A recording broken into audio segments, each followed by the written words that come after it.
kami tertuju kepadamu, karena Engkaulah sebagai sumber kehidupan setiap hidup kami. Kami mau menyenangkan hati Tuhan, dan kami sudah memuji memuliakan-Mu. Karena itu kami siap untuk mendengarkan kebenaran firman Tuhan. Biarlah kuasa Roh Kudus-Mu bekerja lewat setiap hidup kami, sehingga kami boleh memahami, mengerti, dan kami boleh dikuatkan melalui kebenaran firman Tuhan. Hanya jadi di dalam nama Tuhan Yesus Kristus kami sudah berdoa. Haleluya. Amin. Amin. Silakan duduk Bapak Ibu yang diberkati Tuhan. Salam. Ya, puji Tuhan. Ya, senang boleh bertemu dengan Bapak Ibu orang kudusnya Tuhan pada pagi hari ini. Karena kita ada sampai saat ini semua karena kasih karunia Tuhan. Ya, jadi tetap kita harus semangat hidup ini, karena Tuhan selalu melindungi, menyertai kita dalam setiap langkah hidup kita. Oleh karena itu, Bapak Ibu yang diberkati Tuhan, mari kita saat ini fokus kepada kebenaran firman Tuhan. Kita mau buka Alkitab kita, atau nanti akan dilihat di depan. Saya akan memilih kebenaran firman Tuhan saat ini untuk kita boleh belajar bersama dari surat Paulus kepada jemaatnya yang ada di Kolose 3 ayat 12 sampai dengan ayat 17. Kolose 3 ayat 12 sampai dengan ayat 17. Dengan judul nanti saya berikan untuk kita semua, damai sejahtera Kristus memerintah dalam hati kita. Damai sejahtera Kristus memerintah dalam hati kita. Kita baca surat kasih ya. Ya.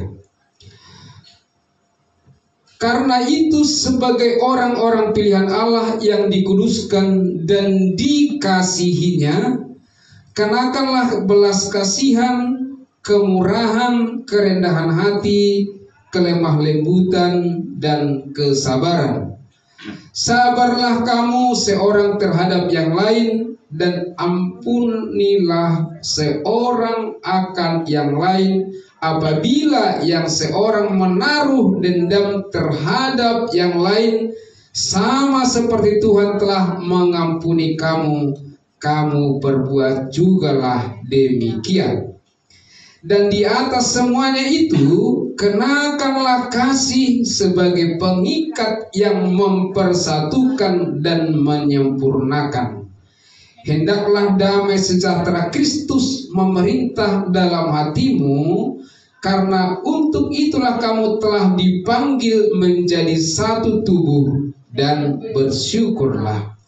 Hendaklah perkataan Kristus diam dengan segala kekayaannya di antara kamu, sehingga kamu dengan segala hikmat mengajar dan menegur seorang akan yang lain, dan sambil menyanyikan mazmur dan puji-pujian dan nyanyian rohani, kamu mengucap syukur kepada Allah di dalam hatimu.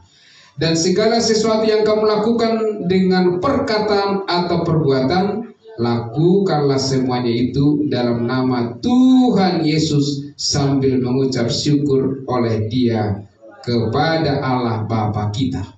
Luar biasa kebenaran firman Tuhan yang saat ini yang kita belajar. Damai sejahtera Kristus memerintah dalam hati kita. Baik, puji Tuhan sudah kasih. Tentu kalau kita boleh belajar dalam kebenaran firman Tuhan ini adalah sangat dalam sekali. Walaupun tidak semua nanti kita bahas, tapi saya percaya kita bisa menangkap kebenaran ini, sehingga kita bisa lebih memahami, dan betul-betul kita juga bisa mengerti, dan terlebih kita bisa dikuatkan kerohanian kita dalam setiap hidup ini. Tentu saudara kasih, kalau kita belajar dari Alkitab menurut Alkitab ini, maksud saya bahwa damai sejahtera itu adalah berasal dari bahasa Ibrani yang diterjemahkan dalam kata salum.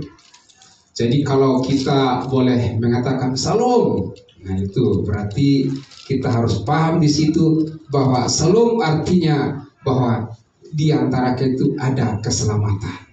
Salom ada keselamatan, ya. Ada juga kesejahteraan, keselamatan, kesejahteraan, keamanan, dan kedamaian. Jadi sangat dalam salom itu, saudara kasih. Jadi kalau kita bicara salom, nah berarti sudah terbutir di situ keselamatan, ya. Kemudian juga tadi saya katakan kesejahteraan, keamanan, dan kedamaian seutuhnya. Jadi luar biasa kata salom itu, saudara kasih. Jadi itu makanya perlu damai sejahtera itu dalam setiap hidup kita, sehingga betul-betul menjalani hidup ini kita boleh belajar bagaimana, apakah saya di jalur damai sejahtera atau tidak. Itu sebenarnya karena saudara kasih bahwa saat ini damai sejahtera itu sudah banyak kita lihat di kalangan orang-orang, bahwa sepertinya agak sulit ditemukan damai sejahtera itu, saudara kasih. Kenapa saudara kasih agak sulit? Walaupun memang kita sudah sangat yakin bahwa damai sejahtera itu sudah diberikan Tuhan kepada kita. Tinggal sebenarnya bagaimana kita mempraktekkan damai sejahtera itu dalam setiap hidup kita. Apakah kita bisa paham atau tidak? Hanya di situ.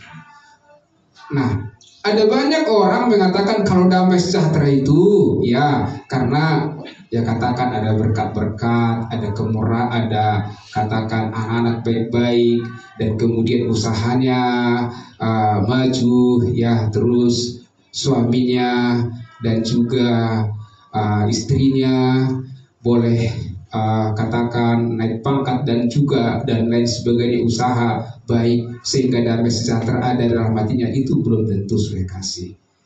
Tapi yang bicara saat ini, saudara kasih, dalam damai sejahtera itu ialah bahwa kita yang telah percaya kepada Yesus Kristus, bahwa kita sudah beriman bahwa kita sudah diampuni segala dosa-dosa kita, sudah diampuni segala dosa-dosa kita atas kematiannya di kayu salib 2000 tahun yang lalu, dan di hari ketiga dia dikuburkan, dan dia hari ketiga dia naik ke surga, dia bangkit dan naik ke surga.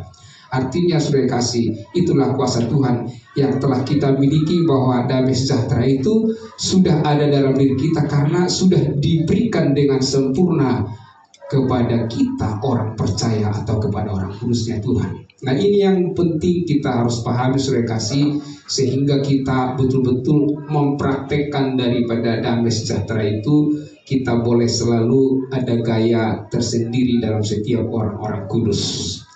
Nah, inilah yang memang dilakukan dan juga dilihat oleh Rasul Paulus di jemaat di Kolose, bahwasanya di Kolose itu sebenarnya kalau kita baca dari Kolose 1 sampai seterusnya, memang kita lihat di Kolose itu banyak tantangan, terutama ada ajaran-ajaran yang tidak pas atau sesatlah saya katakan di dalam jemaat Kolose itu.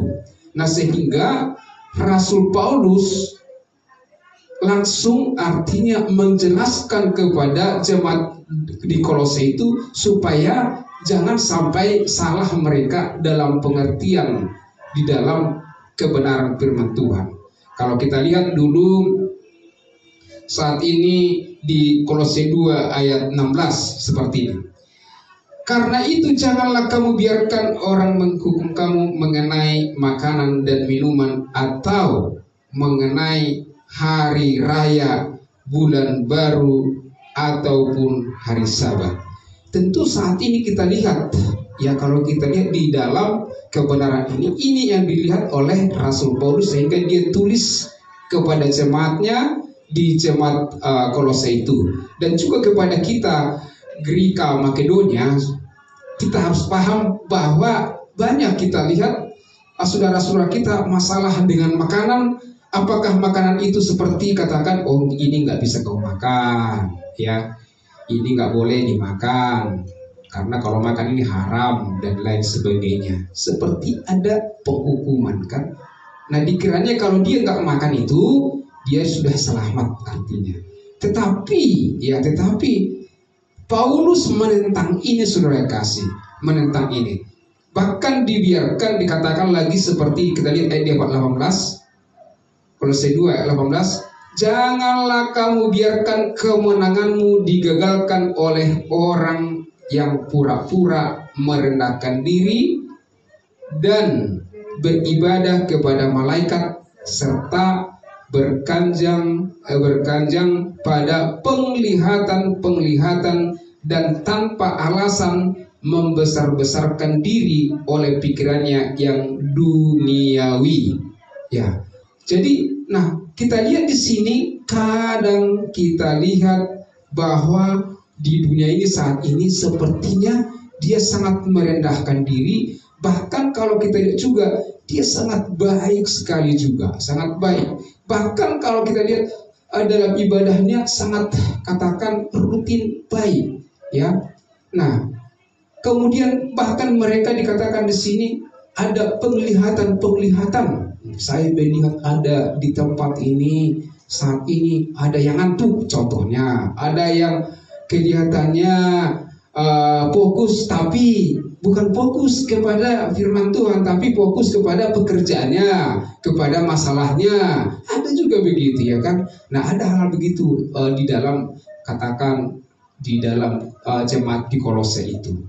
Nah, sampai ada seperti itu terjadi di dalam jemaat yang ada di Kolose pada saat itu. Dan kalau kita lihat di dalam gereja-gereja pun saat ini, kita juga bisa melihat seperti itu. Tetapi jelas dikatakan oleh Paulus seperti juga ayat 19, sedang ia tidak berpegang teguh kepada kepala, yaitu Kristus maksudnya, dari mana seluruh tubuh, yaitu kita orang-orang yang percaya kepadanya, yang ditunjang dan diikat menjadi satu oleh urat-urat dan sendi-sendi menerima pertumbuhan ilahinya. Jadi artinya bahwa kita yang telah percaya kepada Kristus, sebenarnya kita harus mengacu kepada kebenaran ini, sehingga kita tidak tersesat di dalam pengajaran-pengajaran yang kita lihat saat ini, apakah sesuai dengan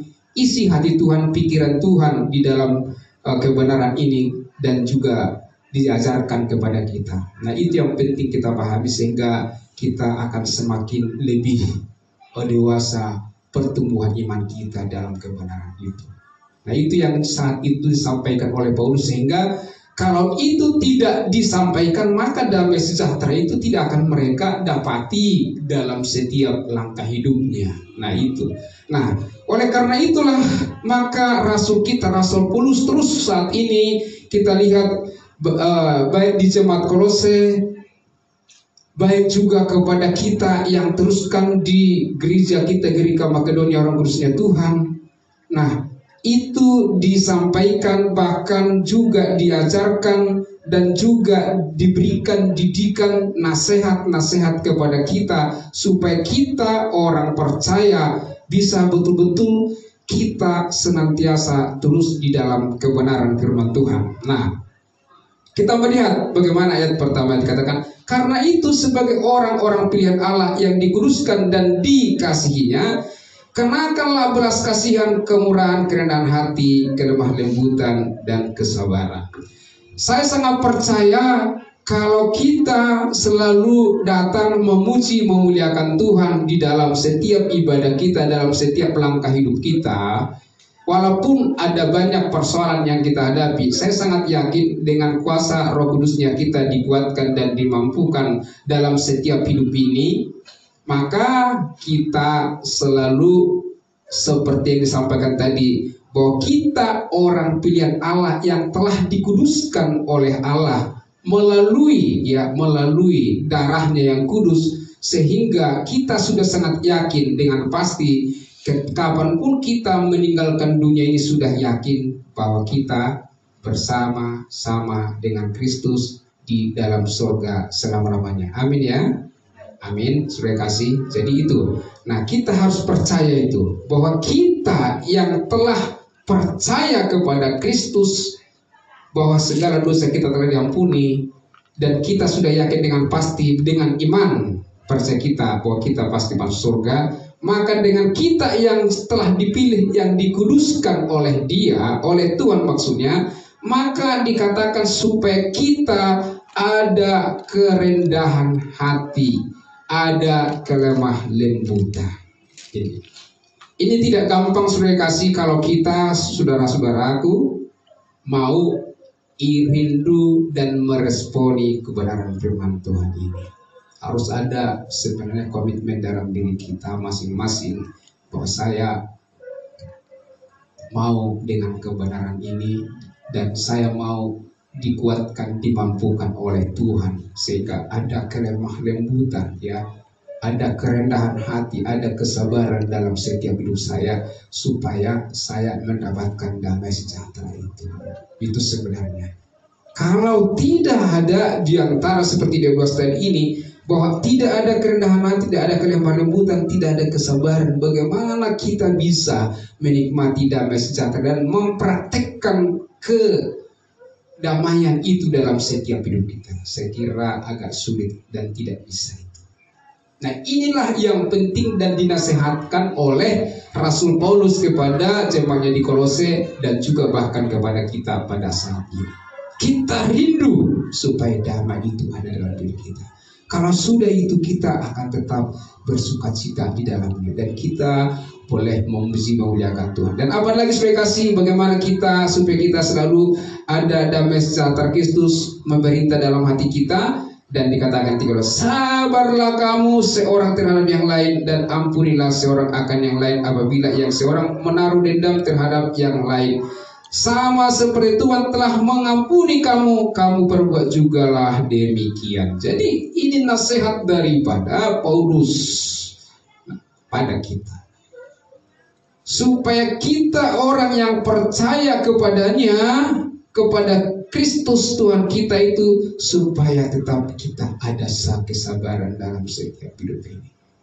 Dikatakan sabarlah kamu, sabar, katanya sabar kepada yang lain. Karena kadang-kadang banyak saat ini kadang menjengkelkan orang ketika mungkin kita tidak berada dalam kesalahan, tapi ada orang juga mungkin menaruh kesalahan atau mungkin bisa sakit hati dengan kita, ya, menuding seperti yang tidak, ya, seperti yang diduga, kadang-kadang sakit hati. Tapi dikatakan di sini kita sabar kita, walaupun ada tudingan, ada pun perkataan dan yang lain. Sebenarnya kalau kita sabar, tidak akan ada terjadi akar kepahitan dalam setiap orang percaya atau juga kepada orang lain. Kalau orang yang percaya tidak demikian, kalaupun bahkan sudah salah si ABC katakan, maka yang dikatakan oleh Tuhan kepada kita saat ini supaya kita saling mengampuni. Kenapa? Karena Allah sudah lebih dahulu mengampuni kita, maka kita juga wajib akan mengampuni sesama satu dengan yang lain. Kenapa? Ya, supaya kita senantiasa bisa menikmati damai sejahtera itu. Kalau tidak bisa kita ampuni satu dengan yang sulit, tidak akan bisa damai itu dalam setiap hidup kita. Sulit apapun dikatakan, mau banyak duitnya, asal namanya ketemu, aduh, itu tidak akan langsung damai. Coba mungkin saudara-saudara ada, saya kurang tahu, atau ada mungkin masih ada di ruangan ini saat ini, ada seseorang yang tidak disenangi lah ya. Ketika ketemu, saya yakin akan berubah mukanya. Atau nanti ada sukacita, ternyata aduh ketemu ini payah, nggak mungkin. Bisa-bisa dia membelok kepada yang lain, ya, supaya jangan ketemu, ya. Nah, inilah artinya kalau ini dibiarkan, maka damai sejahtera itu tidak memerintah di dalam setiap hidup kita. Tidak bisa. Nah, jadi tergantung saudara kasih. Inilah nasihat-nasihat ini kepada orang kudusnya, supaya saat ini kita betul-betul kita yang tidak akan memang biarkan seperti yang ada rasa dendam, rasa sakit hati, ya, juga rasa artinya benci, jangan sampai ada terjadi dalam diri kita seperti itu. Kenapa? Kalau itu terjadi, itu membuat kita tidak tenang, bahkan bisa juga sakit, saudara kasih. Sakit jadinya. Makanya kalau ada orang ketemu, artinya waduh, itu mungkin lawannya, itu jadi sakit benar, jadi sakit. Aduh, pusing saya gara-gara dari ketemu itu. Contohnya. Jadi yang diminta oleh Tuhan kepada kita supaya kamu saling mengampuni satu dengan lain. Ampuni dia. Ketika dia sudah ada, kita mau mengampuni satu dengan lain, saya sangat yakin hidup kita tenang, enjoy, saudara kasih, tenang. Dan kita menikmati damai sejahtera itu. Nah itulah juga apa yang dikatakan lagi, supaya dikatakan lagi di 14, dan di atas semuanya itu kenakanlah kasih sebagai pengikat yang mempersatukan dan menyempurnakan. Jadi kita harus pahami, saudara kasih, kita orang kudusnya Tuhan, itu adalah sumbernya adalah Allah kita yang sudah menyelamatkan kita melalui Yesus Kristus. Kita telah diikat menjadi tubuh Kristus, dan dia adalah kepala Kristus, dan itulah mengikat kita sebenarnya, sehingga kita juga tubuh Kristus saling mengikat dan rapi tersusun, sehingga kita akan tetap bisa menikmati sukacita damai itu. Kalau kita tidak ada rasa kita telah diikat oleh kasih Kristus, sulit juga. Dan ini penting kita paham, saudara. Makanya kita harus mulai belajar, dan kita harus mulai aktif. Siapapun orangnya, jangan kita milih-milih, saudara. Kita harus memang akan mengikat mereka dengan kasih Kristus. Jika ini ada suatu kerinduan dalam hidup kita, saya percaya kita akan dikuatkan dan dimampukan, asalkan kita mau. Jadi saudara-saudaraku, belajar saat ini, mampukan aku ya Tuhan, mampukan kuatkan saya. Jadi kita tidak melihat masalah kita, tapi kita melihat bagaimana kuasa Tuhan akan boleh bekerja lewat setiap hidup kita. Itu yang sangat penting, karena dia sudah mengikat kita dengan satu tubuh. Nah, kemudian apa dikatakan? Ayat 15, menjadi ini yang penting kita pahami. Nah, hendaklah damai sejahtera Kristus memerintah dalam hatimu, karena untuk itulah kamu telah dipanggil menjadi satu tubuh, dan bersyukurlah. Nah, kita dikatakan kalau namanya hendaklah, ini adalah suatu yang penting kita harus pahami. Kalau namanya hendaklah, berarti ada suatu hal yang sangat penting di sana, bahkan adalah suatu petunjuk supaya kita harus melakukannya. Dan melakukannya karena itu adalah sangat penting, adalah suatu perintah. Hendaklah, hendak. Artinya ini adalah harus paham. Jadi kuncinya hendaklah, ada suatu perintah Tuhan kepada kita. Hendaklah damai sejahtera Kristus memerintah dalam hatimu. Ini kerinduan daripada Paulus kepada jemaatnya di Kolose, dan juga harapan daripada Tuhan kepada kita saat ini juga, supaya damai Kristus itulah sebenarnya memerintah di atas hidup kita. Ketika itu sudah ada dalam setiap orang Kristen, orang yang percaya, maka tadi yang dikatakan rasa dendam, rasa benci, rasa tidak mau mengampuni, rasa juga tidak mau bertemu dan lain sebagainya, itu tidak akan lagi ada dalam hatimu. Tidak ada lagi di dalam hati orang yang percaya. Dia cepat-cepat diselesaikan itu supaya dia tenang. Makanya jangan heran, saudara kasih, kalau saat ini banyak orang nggak bisa tidur karena ya banyak pikirannya. Coba bayangkan kalau banyak pikiran tidak susah tidur itu. Buktikan sendiri.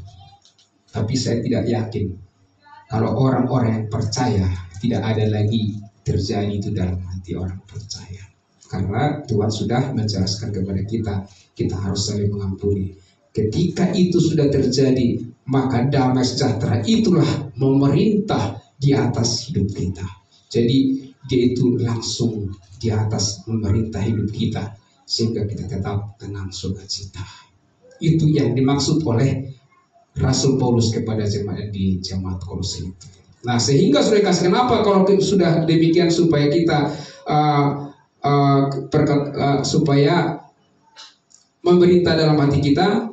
Nah, karena untuk itulah kamu telah dipanggil menjadi satu tubuh. Jadi kalau damai sejahtera itu memerintah di atas hidup kita, ya, nah itulah menjadi panggilan kita untuk kita bersama-sama di dalam Kristus.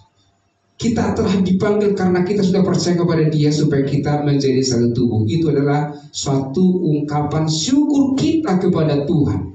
Karena kita sudah sangat yakin bahwa orang-orang yang percaya telah dipanggil dan telah dikuduskan.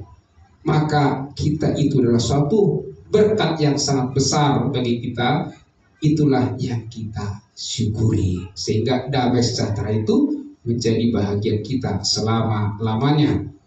Nah, kemudian sudah kasih dikatakan lagi supaya bagaimana kita supaya damai sejahtera Kristus memerintah dalam hati kita. Di ayat 16, hendaklah perkataan Kristus diam dengan segala kekayaannya di antara kamu, sehingga kamu dengan segala hikmat mengajar, menegur seorang yang lain, dan sambil menyanyikan mazmur dan puji-pujian dan nyanyian rohani, kamu mengucap syukur kepada Allah di dalam hatimu. Nah, luar biasa. Jadi Bapak Saudara kasih, ketika ini sudah kita lakukan, sudah memerintah, ya, damai sejahtera Allah kepada kita orang yang percaya dan kita kepada kita semua yang hadir saat ini. Nah, dikatakan supaya perkataan Kristus yang telah kita imani diam di dalam hatimu. Artinya izinkan dan kita rindukan, responi kebenaran firman Tuhan yang sudah ada dalam diri kita, supaya firman Tuhan yang telah kita imani itu berkuasa dalam setiap hidupmu, berkuasa dalam setiap hidup kita. Karena ketika kita dan kita sudah yakin bahwa perkataan Kristus diam dengan segala kekayaan di antara kita, karena firman Tuhan itulah sangat kaya, dan itulah kita menjadi orang kaya di dalam kerohanian kita. Maka dikatakan di sini kita diberikan hikmat mengajar. Kalau saudara-saudara bisa mengajar, itu Tuhan berikan hikmat kepada saudara-saudaraku. Diberikan Tuhan hikmat untuk mengajar, sehingga apa yang telah kita ajarkan orang-orang pun juga mengerti, memahami. Apalagi sudah kasih dikatakan sana itu, dan menegur seorang. Ada orang menegur orang, emosi jadi orang yang mendengar. Kenapa demikian, saudara kasih? Karena teguran itu tidak dia senang dalam teguran itu. Bahkan boleh dia katakan seseorang ini menjadi sakit hati. Tetapi Tuhan mengatakan ketika Kristus memerintah di dalam setiap hidup kita, dan firman itu tinggal dan diam di dalam setiap hidup kita menjadi suatu kekayaan yang terjadi dalam setiap hidup kita, maka kita boleh mengajar, diberikan hikmat, bahkan menegur orang pun juga diberikan hikmat. Mereka senantiasa betul-betul sangat senang, terima kasih. Bahkan ada orang, terima kasih atas teguran, saya sungguh diberkati, saya sungguh dikuatkan. Ini yang kita inginkan, saudara kasih.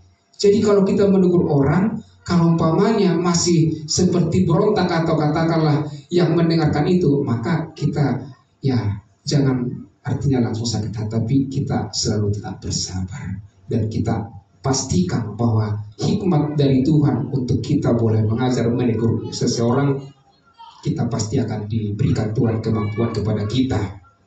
Nah, dan kemudian dikatakan, nah, maka kita juga dengan kita sudah diberikan hikmat itu, maka kita selalu bisa memuji-muji Tuhan, memuliakan Tuhan. Jadi kalau kita selalu ada katakanlah mulai lemah, contoh namanya ada problem, memuji Tuhan lah, bermazmurlah saudara-saudara.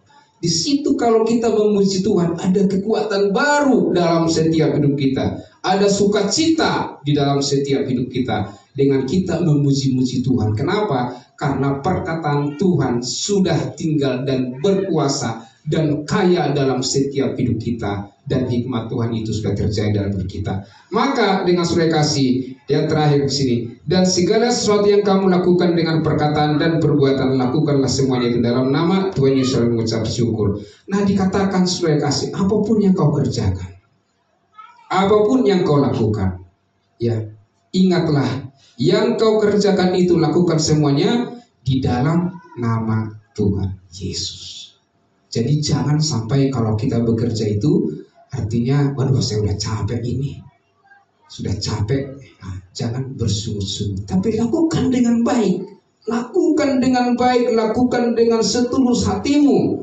Karena dikatakan bahwa segala yang apa kita lakukan itu semuanya hanya di dalam nama Tuhan Yesus, dan juga selalu kita mengucap syukur dan berterima kasih kepada Tuhan. Inilah yang sangat penting Bapak Ibu saudara kasih, yang saat ini penting kita harus pahami. Nah, yang terakhir saudara kasih, kita baca sebagai penutup di sini, bagaimana kita orang yang telah diselamatkan, orang yang sudah kita menerima keselamatan kekal dalam setiap kita. Penting kita harus memahami apakah kita sudah teruji di dalam keselamatan kita. Mari kita bisa baca dulu di Korintus kasih. Mari kita lihat di Korintus 13 sudah kasih. Korintus 13 2 Korintus maksud saya. 2 Korintus 13 ya. Ayat 3. Coba kita lihat 2 Korintus 13 ayat 3. Saya akan baca sudah kasih, boleh dilihat. Oke.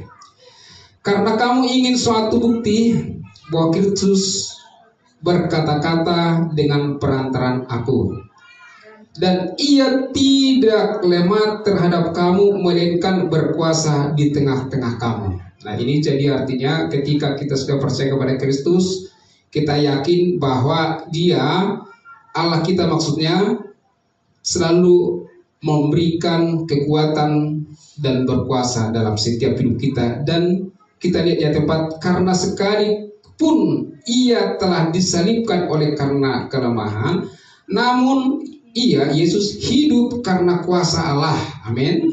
Memang kami adalah lemah di dalam Dia, tetapi kami akan hidup bersama-sama dengan Dia untuk kamu karena kuasa Allah.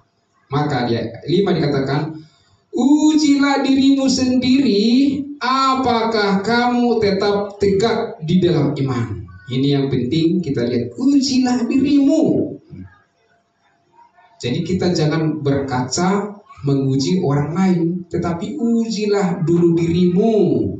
Apakah kamu tetap tegak? Apakah kamu tetap tegak di dalam iman? Itu yang maksudnya.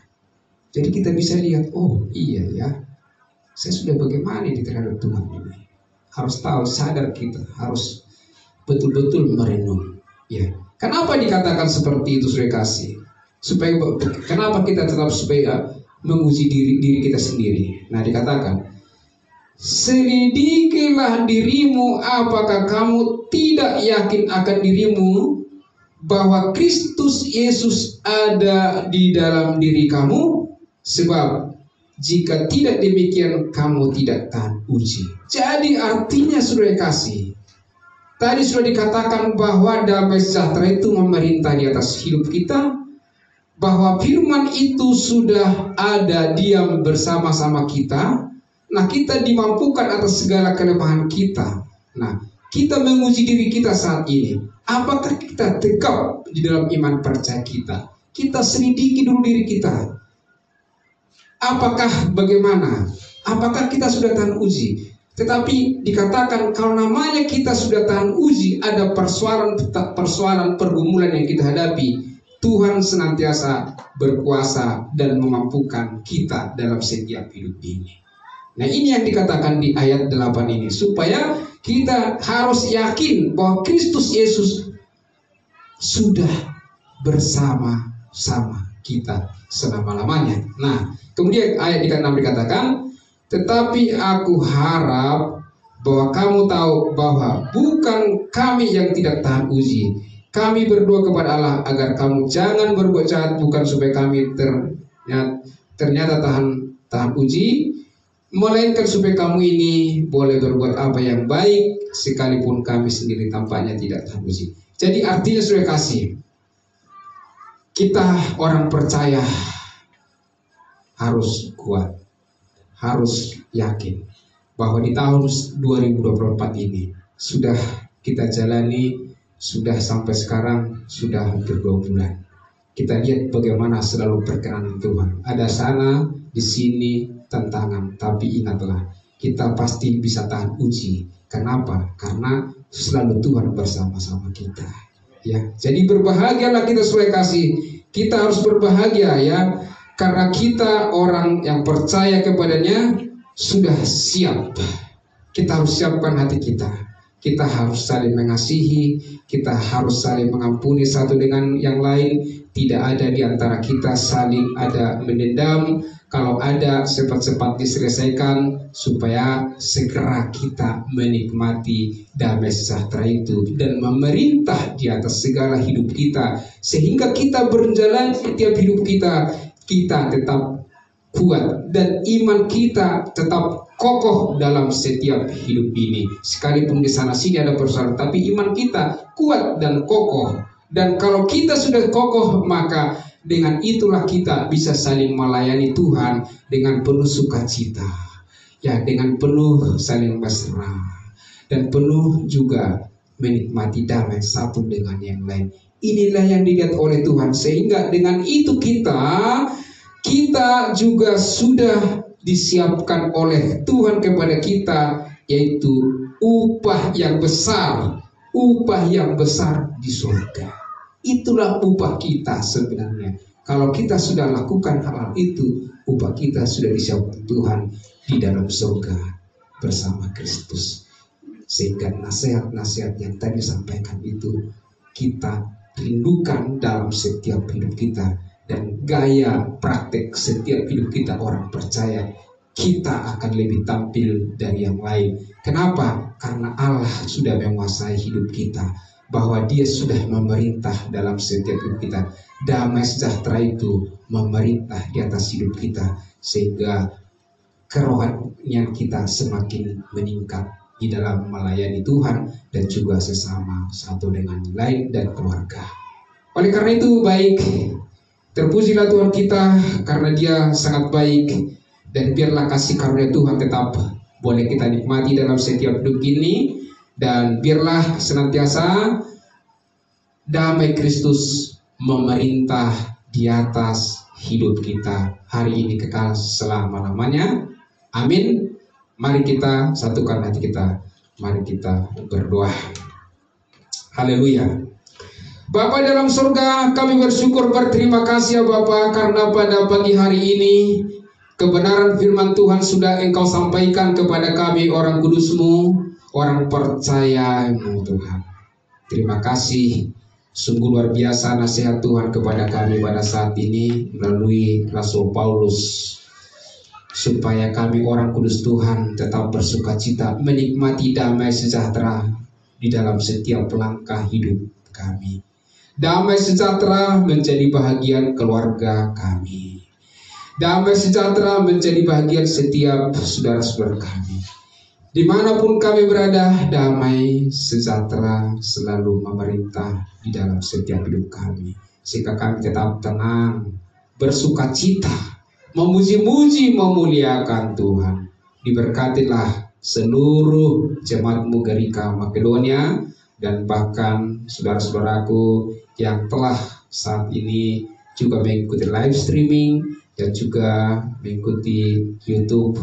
Diberkati Tuhan berlimpah, sehingga damai sejahtera sukacita memerintah di atas seluruh orang yang percaya kepada-Mu. Di dalam nama Yesus Kristus kami berdoa mengucap syukur. Haleluya. Amin. Beri berkat tepuk tangan kepada Tuhan. Haleluya, puji Tuhan.